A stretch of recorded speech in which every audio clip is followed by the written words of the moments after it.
Good morning, ladies and gentlemen. This is Matt Leschber with 1836 Property Management, as always in beautiful Austin, Texas. If you're ever in town on South Congress doing some shopping with all the other tourists, please come by and say hello, give us a text. We'll come down and bring you up to our offices. We've been doing this about 16, 17 years here in Austin.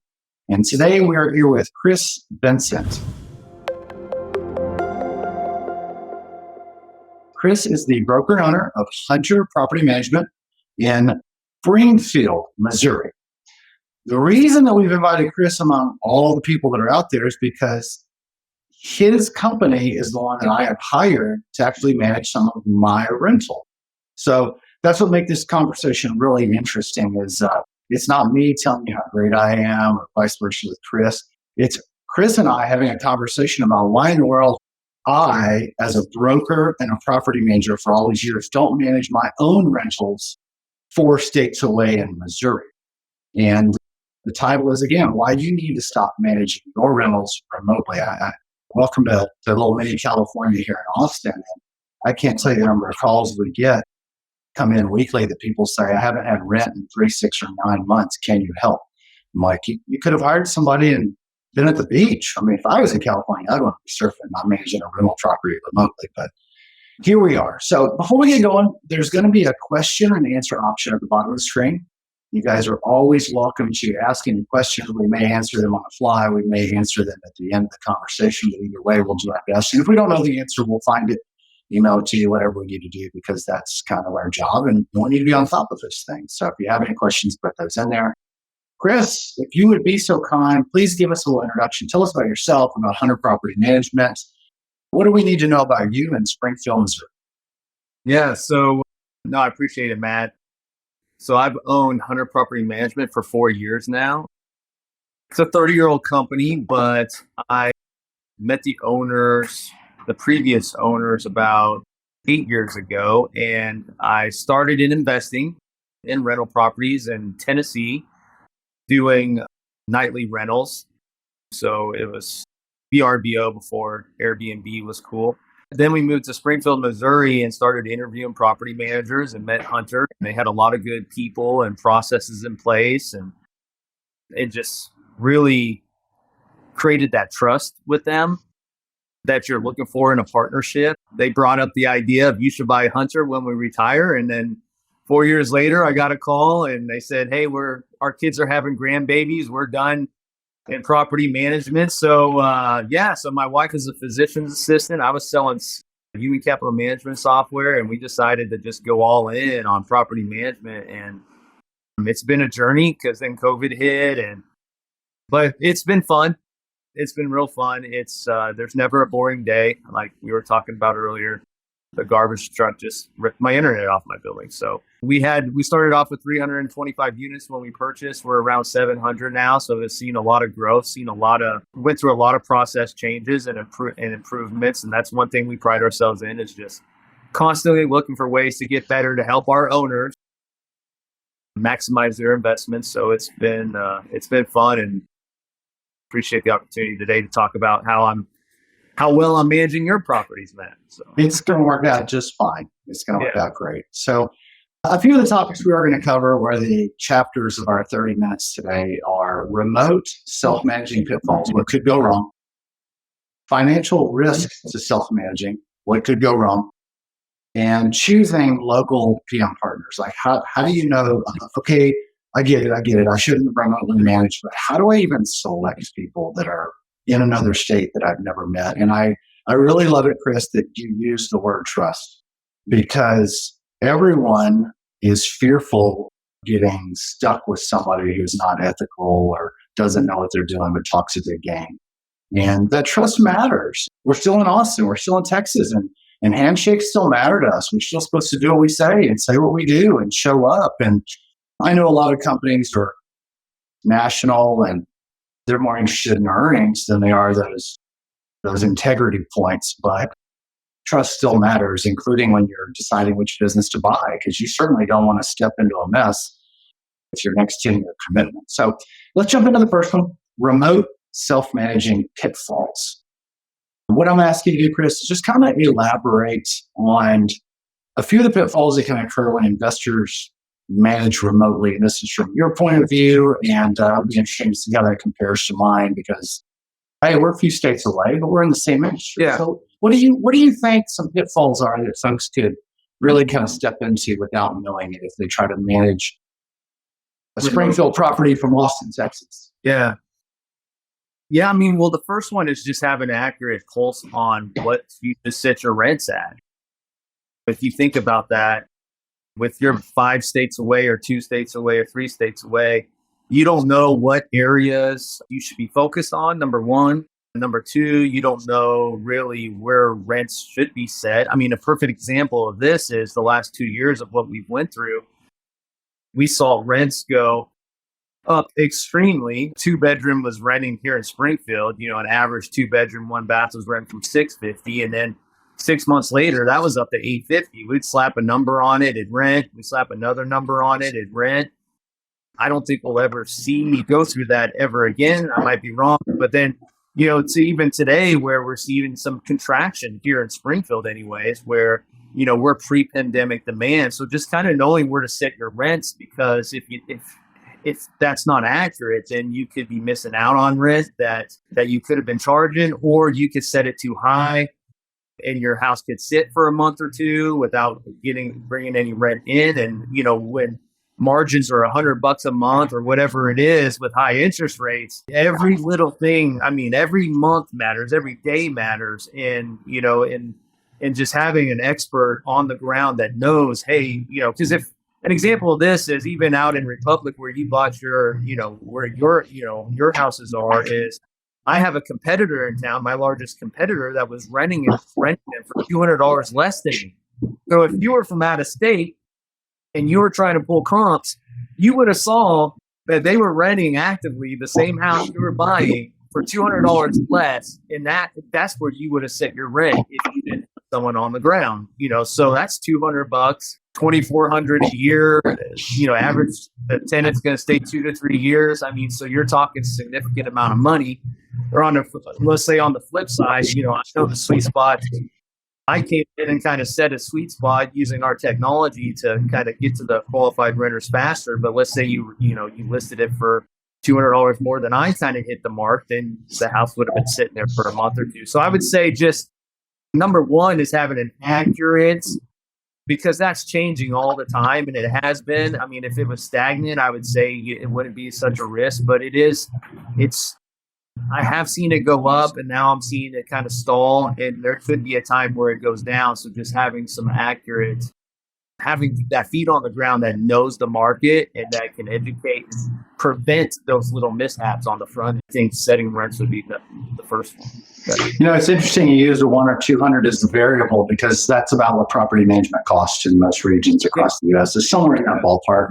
And so you could have someone local handling this for you. Well, again, you're at the beach in California, or you could do it yourself. Yeah. And the outcome is the same. So it's an easy decision to make. Again, and I do this as an industry. So talk to me about tenants and vendors. What are your thoughts on that? If somebody was trying to, okay, the AC's out, it's Friday at 5 o'clock, and my tenant's bitching, complaining because honestly, it's 95 in the house. I'd be complaining too, right? So how does that get affected? Yeah, I mean, who are you going to call, right? So which HVAC vendor?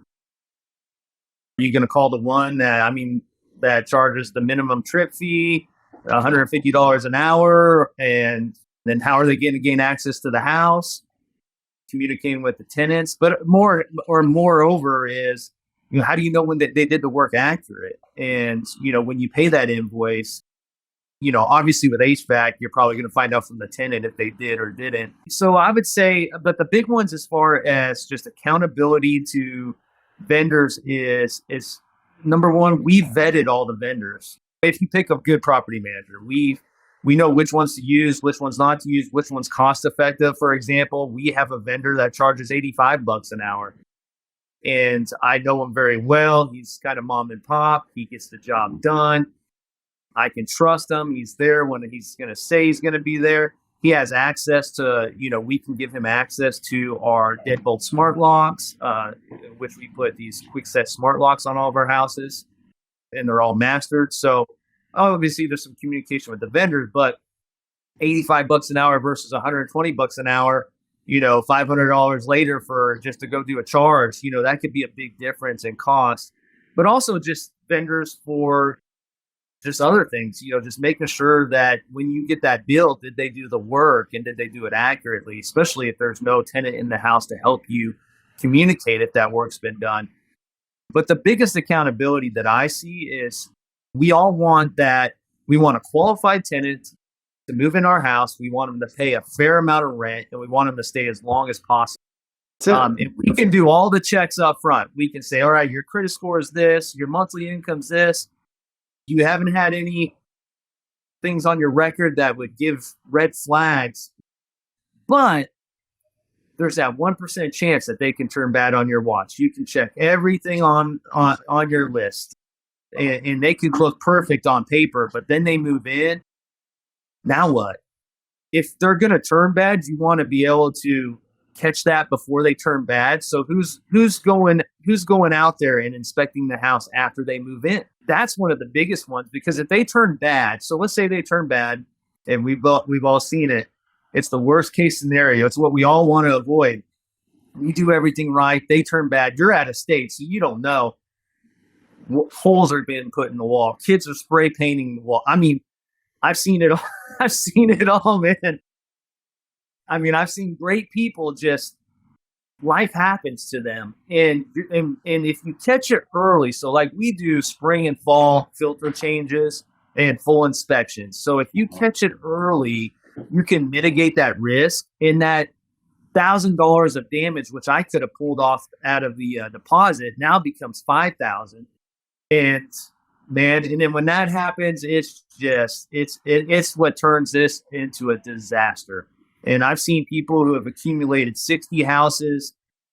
They did, previous property manager did 2-year leases, threw second chance people in, and every single turn that we were bringing up that was happening was a $10,000, $15,000 cost to that owner. So he ended up selling them all like overnight. So it's just keeping an eye on the property after the tenant moves in.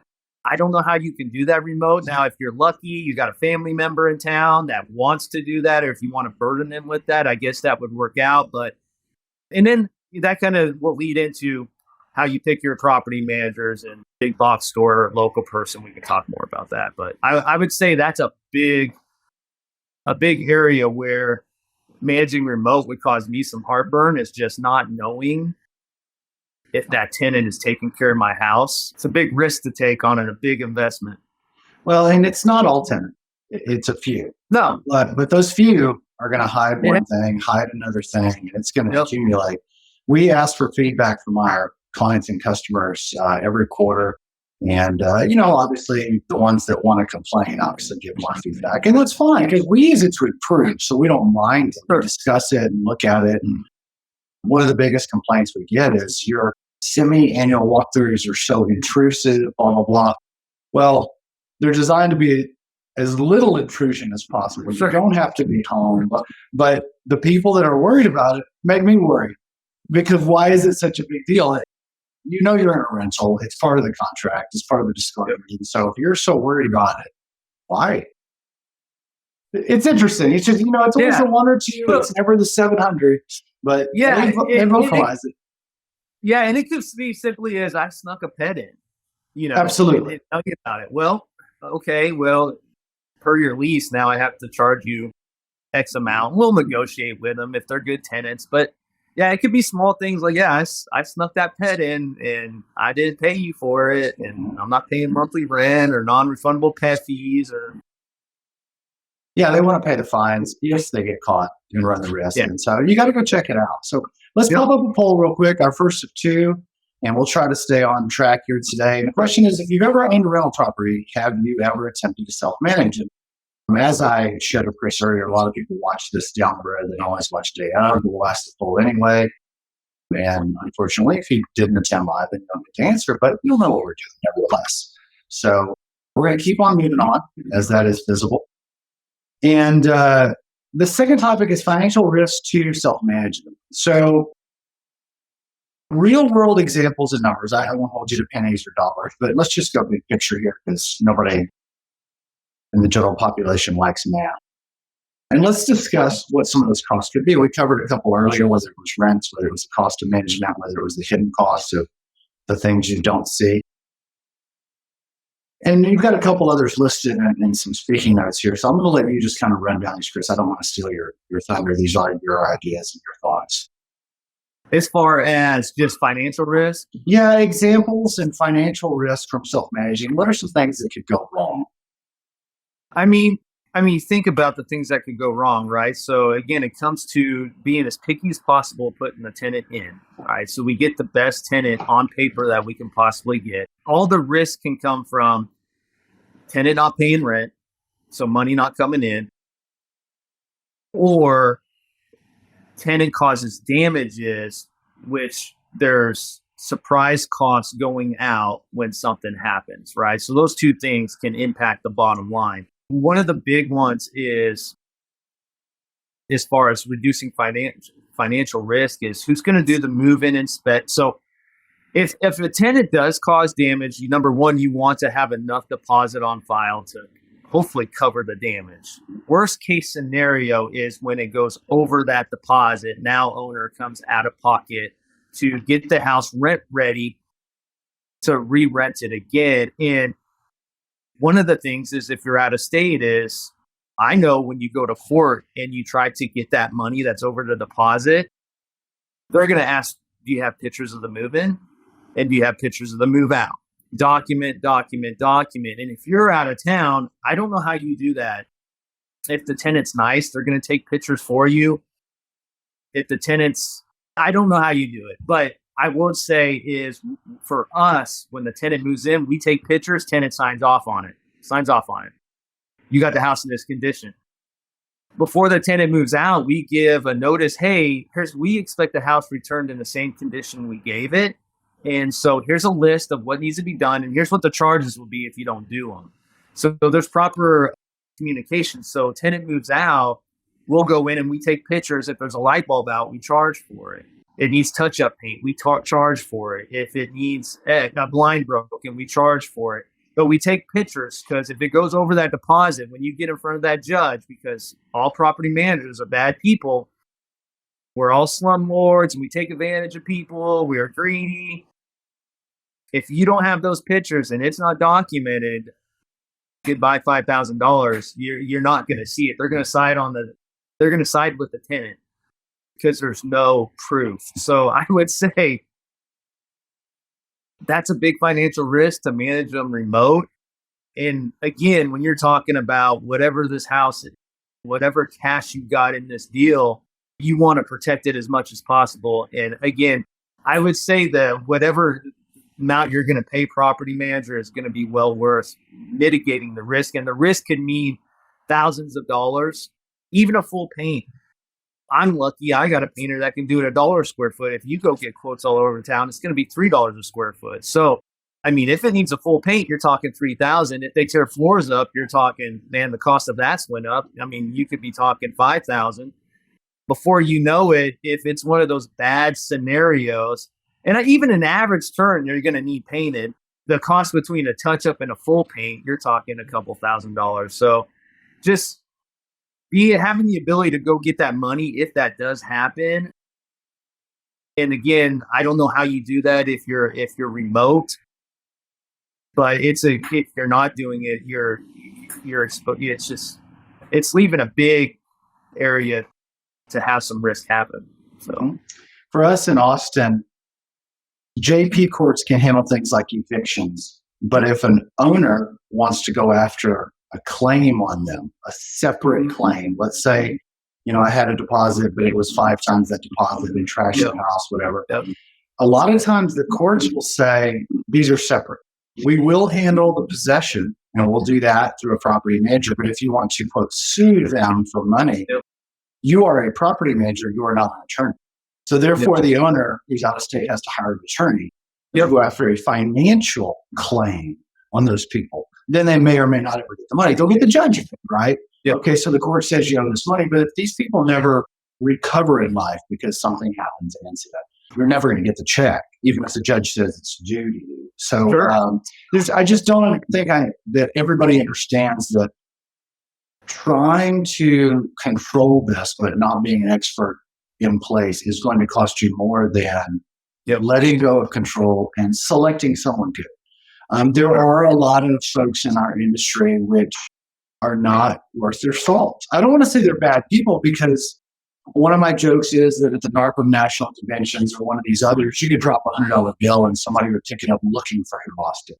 When it comes to money, 99.9% of these people are they're really penny pinchers. You're honest with the money, right? I mean, other states come look at you in real time, like physically. They'll come want to look at your bank accounts and stuff in California. But when it comes to worth their salt, some are worth it, some not so much. And we've got line guides on that, how you should vet property managers. But the ones that are worth it will save you so much in the long run. And you can sleep at night and let it go. And then move on to what you do to generate money and kind of mitigate that financial risk with other benefits. Yeah, I always say focus on the why you're in business and not the because. And it's like being in business, like I don't do my own payroll. I'm not a payroll company. Right. Why would I do my own payroll? And my why is helping my owners. So my because, like anything, because I'm in business, I have to do taxes and payroll and all these other things to run the business. But if I can get someone I trust and partner with that person and they can take care of that for me, so I can focus on the why, then I can scale my business and I can enjoy it and it can be what it's meant to be. I just started outsourcing my lawn care and it's been the best thing that I've ever done. At my personal house. My mower broke. I said, I'm not doing it anymore. And it's great. Not much risk to it, but it's good. No, but it's time. It's time. So let's pop up a second poll. If cost and benefit meaning performance, efficiency, increased return, were equal, would you prefer to use a property management company? Now, this one boggles my mind. Let's be honest. I know there's a lot of people out there who will go, I don't want to use a company. And I respect if you don't like collaborating with other people or if you've been burned or all that. But if you have good partners in life, I don't know why you wouldn't collaborate with those partners. But everybody feels different, and that's what makes the world go round, and that's okay too. So we've got that poll popped up for you. Welcome to select those answers when you wish. Last topic today is choosing a local property management partner. You can choose small, you can choose big. Hey, I'm going to say, who do I know, right? I can't, phone a friend in Springfield and say, well, I'm going to actually just phone a friend to find you. But nevertheless, how would you choose if you're from California buying a property across the country and you don't know anybody there? What are some thoughts that you have, Chris, if you were to do this?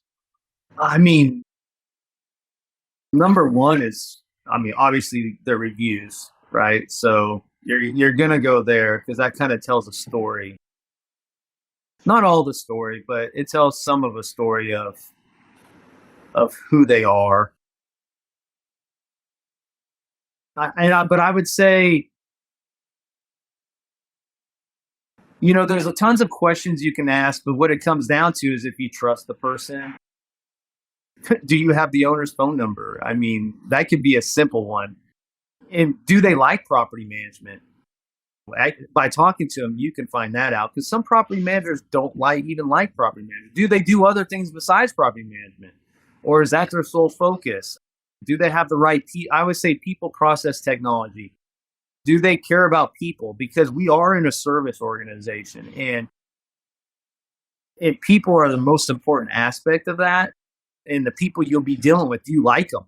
I would ask that question, number one. Would I want to have a conversation out of doing business with this person on the side? On the side, there's a lot that goes into that, as far as, and then your gut will tell you if they're in it and they got your best interest in hand. But then you can ask stuff like, all the fee questions, and then are they staffed appropriately for their book of business? And we could go into tons of questions, but at the end of the day, I think it comes down to, do you trust that person? Do you like that person?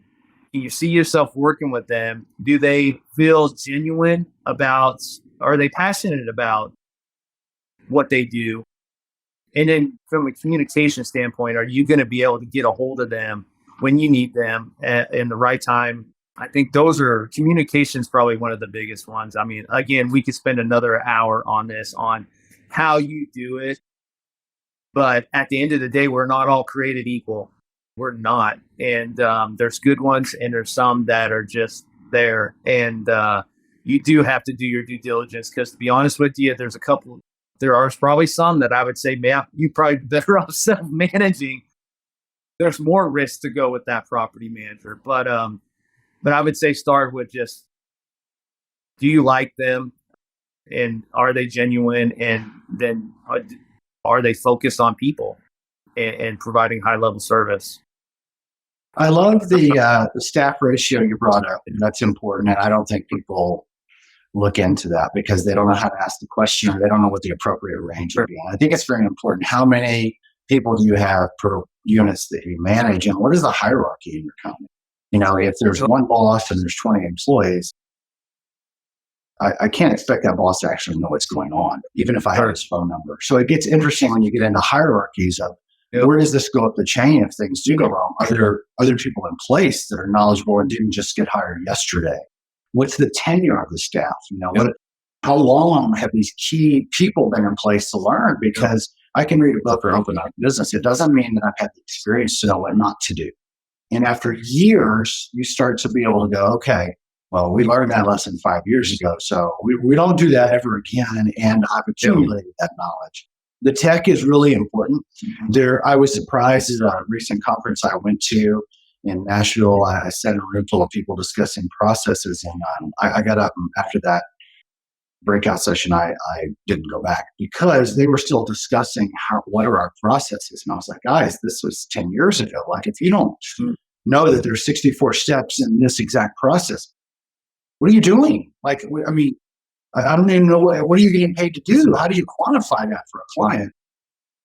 And then the last thing I was going to add, which I know you guys are, but it's something that's become really visible to me and apparent, and it doesn't exist in our industry, is happy people working there. Do they, nobody wakes up at 10 years old and goes, I want to be a property manager. But do they feel like they're cared for, supported? Do they feel like they have the tools to serve their clients? And do they want to be there during the day? Are they okay with their job? And that shows in longevity as well. But man, having people that just are okay at work and happy with their team and feel supported is priceless. And when we go to conventions, no one feels that way. The boss says, well, I feel that way because I'm making money. And the number two is like, I don't even want to be here. And I can't imagine what everybody else is like. But man, if they're just happy, they're just reasonably happy with their job, night and day difference. So I'm getting folks, I've got to keep going here. Answers to some of our questions today. We're about 50-50 on the rental property, if you've attempted to self-manage or not. And when it comes to if cost and benefit were equal, would you prefer a property manager? Yes. And I know some people want to micromanage, and I got to tell you, we've all had that inkling. It's not going to be fruitful. If you haven't read the book, Who Not How, that's your money for the day. That is the answer to 90% of life's problems. You don't get up on the ladder because you're going to fall off and crack your skull, and then you can't make money. You get somebody to get on that ladder who has a safety harness or whatever and does this every day and has insurance. So you let people do what they do, and you do what you do, and life kind of goes on. And that's how it works. So as we wrap up today, tell us a little bit more about Hunter Property Management Services. You guys are in Springfield. It's the fastest growing city in Missouri. What else is going on there that people may want to know about you before we give your information and kind of let it go for the day? Yeah, I mean, it's a family organization. I mean, it's like I said, if you call in, you're talking to me. I'm the strategy behind everything. I have a couple property managers that have been here several years. So you get dedicated one-on-one property manager. I have maintenance in-house. I check all those boxes when it comes to the people, process, technology. But Springfield's a great area. Fastest growing city in Missouri. Christian County, which is going towards Branson. It's a vacation area. Table Rock Lake, just south of us, 30 minutes. That's growing quite a bit. Bass Pro's headquartered here in O'Reilly, and we got some good growth. And 52% of the population rents here, which is crazy. The majority of the population rents. So it's a great area to consider. I mean, it's still tough to make deals pencil out, but I would say Springfield's a good market to take a look at. Every once in a while, you can still hit that 1% rule if you catch them early. But, and also know that a lot of the deals are happening off market. If you hear about something, it's coming through us usually. We hear about them before they even go to the MLS. So if you are looking at different areas, partnering with a property manager can help you find some deals as well. So I'd highly recommend that. I do as well. Yeah. When it comes to the deals, it's interesting that we have owners who reach either the end of their investing life cycle or they hit their goal, whether it's kids' college or life happens, divorce or those things. And we try to offer those back to our current investors before they hit the market. And so it's beneficial to us for obvious reasons. But man, if you're not in that league, you won't hear about it. You're out feeding kind of on the bottom of what's left. And so just having those connections and especially building those relationships, if you're a positive person over time, makes a difference because what you say starts to carry weight. Well, we all know how positivity works, so I won't go down that rabbit hole. But guys, I've got contact information on the side of the screen here for Chris. If you want to reach out to his team, that's their phone number, that's their website. You can obviously Google them in Springfield, Missouri, and find them online. My contact information for 1836 is on there as well. And if it wasn't clear, obviously, I think I said it at the beginning, but Chris manages my properties in Springfield. My wife has a home up there as well that's a rental. And that's what he does. And when he emails and says something went wrong, I go, well, I get it. Stuff goes wrong. And what are we going to do? Let me just fix it and move on because it's a long game. But being proactive, make sure you stay in the game. Being reactive and finding out when you're 3, 6, 9 months behind, there's 10, 20 grand in damage, means you sell your portfolio, even if you've got 100 units. And that's what you cannot afford to do is get behind the curve on these things or you won't recover if it gets too bad. So most people in the U.S. have between 1 and 3 properties. They're not institutional investors. They've got mom's house and some, family moves on. And so don't feel like you're not special because you've only got one home. Don't feel like you're not valued. That's what American real estate investing is 1 to 3 houses. And both Chris and myself are here for you guys. If we can push out any other information, if you need more data from us, if you say, hey, Chris, when I hear from Matt and Earl, but I need more information about Springfield, like talk to me about this market. Text Chris, email him, don't text him, send him an email, reach out to him online through his website, and tell him what you need. That's what we're here for, guys. It's still a service business. We've got to make you happy. We've got to keep our people happy. And we've got to deliver. So, Chris, I can't tell you thanks enough, Chris, for being with us today, for managing my units in Springfield, Republic, and the whole area, and just taking care of us and being a good guy to take care of the clients, to keep the industry on a positive note, because we got to get rid of the ones that are not. Thank you, Matt. Yeah, thanks for the opportunity and the trust. Absolutely. Good to see you guys. Reach out to us at 1836. We can do for you as well. We're here, guys. Talk to y'all soon. We'll see you for your next real estate investment.